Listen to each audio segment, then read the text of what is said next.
After 23 years, Eiichiro Oda has decided to retire Monkey D. Luffy as the protagonist of One Piece, and from here on out, Zoro will take up that role and finish the quest to become the Pirate King because, damn, this chapter did more for Zoro than I think all of Wano so far has done combined for any other Straw Hat. When it comes to Zoro, this chapter is so insane that if someone had told me every single event that had happened before I read it, I simply would not have believed them. It's insane. So basically, in this chapter, Zoro instantly defeats a member of the Worst Generation, lashes out at a commander, and proudly declares that he is going to utterly destroy an Emperor of the Sea. None of that would have seemed plausible this time last week, but here we are. And in fact, there's something else that adds to the Zoro glorification, which comes in the form of Sanji's latest, well, I don't want to say failure, but that's how it's going to be taken. I mean, I love Sanji, he's one of my favorite characters, but the juxtaposition against Zoro does not look very good for him in chapter 997. Oh, and while we're here, we do have some housekeeping to engage in before we move on, because last week there was a very vocal segment of Grand Line Review viewers who repeatedly insisted in the comment section that Ivankov was the mysterious voice being heard by Sanji at the end of the chapter. And this continued to happen even after I made a 10-minute video detailing why it was simply impossible and the huge amount of misinformation that just spread online like a virus. That's all fine though, so I issued a challenge to my viewers. If there was anyone who still believed that it was Ivankov at the end of 996, all they needed to do was drop a comment in this here community post. And if they were proven wrong, then they would each need to subscribe to the Grand Line Review, which to be fair is more of a reward, because it does grant you regular One Piece content uploaded straight into your— I'd like to welcome, assumedly, all 1,000 of you new Grand Fleet recruits. It's a pleasure to have you aboard. But back to 997, this was a powerhouse chapter, and not just because of Zoro either. Things are pretty seriously heating up now, and I want to start right at the end with this jaw-dropping 2-page spread of Onigashima floating high in the sky because just, holy crap, this is amazing. So Kaido's plan has all of a sudden become much clearer, and it would appear that he, quite literally, just intends to plonk Onigashima right on top of the flower capital, which, yes, is a bit of a dick move. But with this, we have entered a whole new phase of Wano because we have now finally introduced the Arc Calamity. This is a very standard dramatic device employed by Oda to raise the stakes of almost every large or mega arc to an apocalyptic level. Something to really push desperation to maximum, like the bomb on Alabasta, the Arc Maximum on Skypiea, the Buster Call on Enisobi, the Noah on Fishman Island, the chemical weapon on Punk Hazard, the birdcage on Dressrosa, and Big Mom's raging tantrum and general persona on Whole Cake Island. And these calamities are great for a few different reasons, one of which, as stated, is that it effectively raises the stakes to truly melodramatic levels. Another is that it provides an impetus to defeat the big bad guy right here and now. Otherwise, everyone and everything is doomed. And the third reason is a very underrated one, but the calamities also give all of the secondary characters something to actually do, usually while Luffy is fighting the arc antagonist. Think Dressrosa, for example, when everyone was trying to stop the birdcage. Without that calamity, they'd all just be sort of standing around with nothing to do. So I imagine that we will follow suit on Wano. After the majority of the Beast Pirates forces are done for, every character who is not facing Kaido will then turn their attention to stopping Onigashima being dropped on the flower capital. And I guess another great thing about this is that it satisfies another arc criteria because it will allow all of the Wano citizens, or at least most of them, to witness Kaido's defeat. Calamities are very important. They really do tie all of the action of an arc together, and I sincerely hope that with the introduction of this, we see a lot less of the Onigashima raid will fail idea floating about, which I think was a Mr. Morge idea. But really at this point, we are pretty damn locked in. Either the raid succeeds and we stop everyone from dying, or it fails and One Piece is over. So we are definitely heading into the endgame of Wano, although I will warn that even with that said, this endgame might still take quite a while to complete. And for some comparison on that, the whole Calamity section of Whole Cake Island took like 30 chapters to complete, and it had a lot less to deal with than Wano does. But moving back to the now Sky Island of Onigashima, this chapter may as well have been named Zoro. He received a tremendous amount amount of focus here and is the subject of my favorite panel being this godly shot of him cutting down Scratchman Apu, whilst he and Drake were engaged in combat, of course. And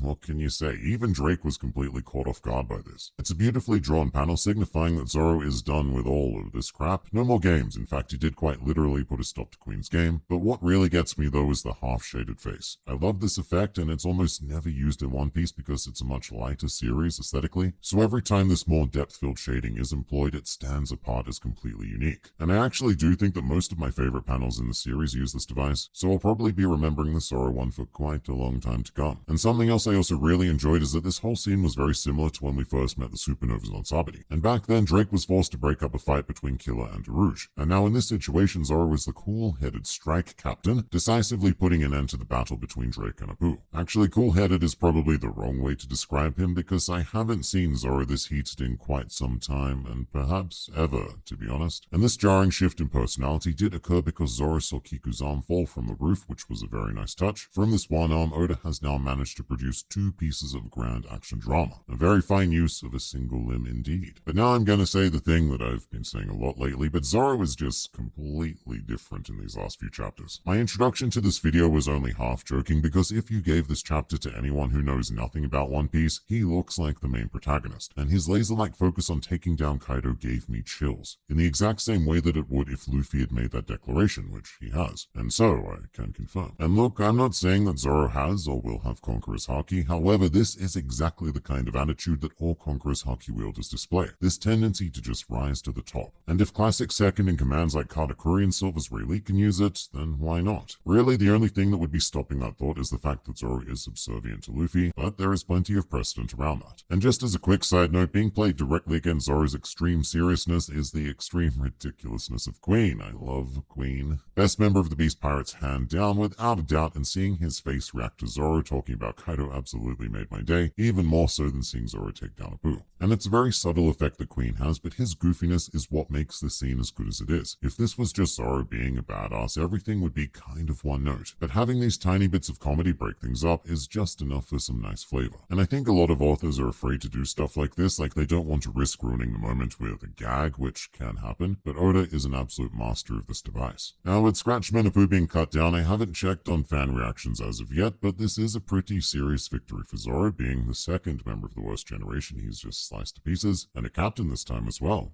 If his epithet doesn't change to worst generation Hunter Zoro by the end of the arc, I will be incredibly disappointed. But in context, of course, Apu was distracted facing off against Drake, so as much as I love Zoro, I'm not going to jump to any conclusions about Apu, and I also have no doubt that we'll be seeing more of him. To me, this situation is just basically Zoro repaying Apu for that hit he got in earlier. Oh, and Marco, he has now also joined things. Very conveniently timed as well, given that Zoro was just pondering, well, how awesome would it be if I could just float up to the roof, and then bam, Magic Phoenix Birdman appears, which could very well be setting up a long-proposed Marco versus King matchup. Although there's a really fun interaction here because Marco directly approaches both Zoro and Robin, and it's one of those situations where you just go, oh, actually, yeah, they've never met each other, have they? Because we've known Marco technically since Jaya, but only properly since Marineford, but even that was over 10 years ago now. So Marco is like an old friend to us readers, but he's only just now meeting our other long-standing friends. So I found it weird, but in a very fun way. That might just be a me thing though. Also worth noting is that Chopper has discovered a cure for Queen's Icy Oni syndrome, and in an extraordinary amount of time. Or at the very least, he has a working hypothesis, and I really appreciated this part of the chapter actually. Chopper is one of our lesser focused on Straw Hat, so I will always enjoy a scenario where he gets to put his specialty skills to use. But now, though, let's talk a bit more about Sanji, shall we? I suspect that a lot of people are going to be greatly disappointed by this chapter because,